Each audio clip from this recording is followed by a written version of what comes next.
अस्सलाम वालेकुम। आज एक और अहम टॉपिक डिस्कस करने लगे हैं जिसके बारे में हम कहते हैं कि डायबिटिक फुट। शुगर के मरीज़ों के अंदर क्या जब उनको डायबिटिक फुट हो जाए तब उनको पाँव का ख्याल रखना चाहिए या हमें कुछ पहले से कुछ ऐसी प्रिवेंशन पे काम करना चाहिए ताकि वो होने ही ना पाए। इसके लिए ज़रूरी है कि अगर आपको डायबिटीज़ है, आपके ख़ानदान में किसी को डायबिटीज़ है, तो अपने पाँव का ख़ास ख्याल रखा जाए। पाँव का रोज़ाना मुआयना करना बहुत ज़रूरी है। देखें कि पाँव के ऊपर कोई कट तो नहीं लगा हुआ है, कोई खुदा न खास्ता उस पर कोई सुर्खी तो नहीं आ रही है, कोई मसला तो नहीं हो रहा है। पाँव का ख़ास ख्याल रखना बहुत ज़रूरी होता है ताकि हम पाँव के फुट सब्जे अल्सर से बच सकें और फिर उसकी पेचीदगियों से बचा जा सके। पाँव का ख्याल रखने का मतलब ये है कि आपने अपने पाँव का रोज़ाना मुआयना करना है। पाँव को आपने धोना है। धो के साफ़ करने के बाद आपने उसको ड्राई करने के बाद आपने उसके ऊपर कोई भी अगर खुश्क स्किन हो रही है तो आपने लुब्रिकेंट यानी कि कोई भी आपके पास घर में कोई बेबी लोशन है या कोई आपके पास ऑयल है तो उसको आपने लगा लेना है ताकि पाँव खुश्क होके फटे नहीं। अच्छा, ख़ास ख्याल ये रखना है कि उंगलियों के दरमियान वाले हिस्से को आपने खुश्क करके छोड़ देना है। उसके अंदर आपने कोई उसको गीला नहीं छोड़ना है क्योंकि वहाँ पर फंगल इन्फेक्शन का ख़तरा बढ़ जाता है। पाँव का अपने नाखून काटने के लिए आपने अपने नाखूनों की स्ट्रेट कटिंग करनी होती है, गोलाई में नहीं काटनी है ताकि खुदा न खासा इनग्रोइंग ना हो।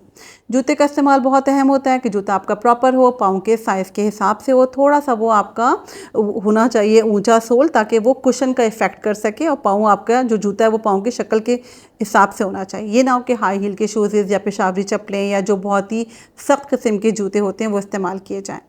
इसके अलावा क्या ज़रूरी होता है कि जी पाँव का जब भी आपने अपने जूते को इस्तेमाल करें, जूते को पहले झाड़ लें, ऐसा ना उसमें कोई चीज़ पड़ी हुई हो और वो खुदा न खासा आपको नुकसान का बायस बन जाए।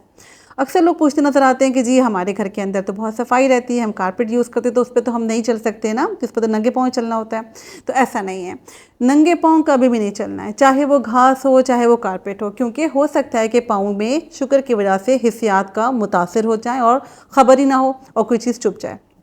ज़रूरी है कि अगर आप अपने घास पे या कारपेट पे घर के अंदर भी चलना चाहते हैं तो आपने पाँव जो स्पेशल किस्म की चप्पलें आती हैं जो कारपेट पे यूज़ होती हैं, स्लीपर्स जो होते हैं वो आपने यूज़ करने, नंगे पाँव आपने नहीं चलना है ताकि आप इन चीज़ों से बच सकें। मोज़ों का इस्तेमाल आप कर सकते हैं लेकिन वो कॉटन के सूती मोज़े होने चाहिए और बस आपने उसको रोज़ाना वॉश भी करना है। ये ना हो कि वो पसीने की वजह से ख़राब हो जाए और आपने उसको बग़ैर धोए इस्तेमाल कर लिया हो। कोशिश करके आपने अपने पाँव में अगर कोई सुर्खी आ जाती है या कोई ब्लिस्टर यानी कि कोई छाला बन जाता है तो आपने उसको खुद से कुछ ना करिए, या कोई बाद-औक़ात कॉर्न या कैलस बन जाता है जो कि हार्डनिंग की वजह से होता है, फ्रिक्शन की वजह से हो जाता है। तो ऐसा ना हो कि आप ओवर द काउंटर कोई मेडिकेशन यूज़ करें वो नुकसान का बायस बन जाए। तो आपने अगर पाँव में कोई भी इस किस्म की कोई प्रॉब्लम आती है तो आपने अपने डॉक्टर से रुजू करना है ताकि वो उसका बर वक्त इलाज कर सके।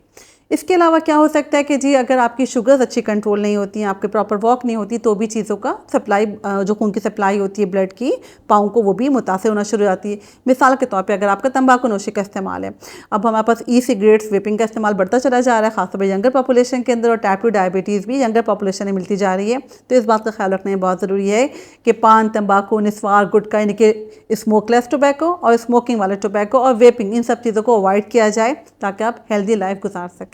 Thank you.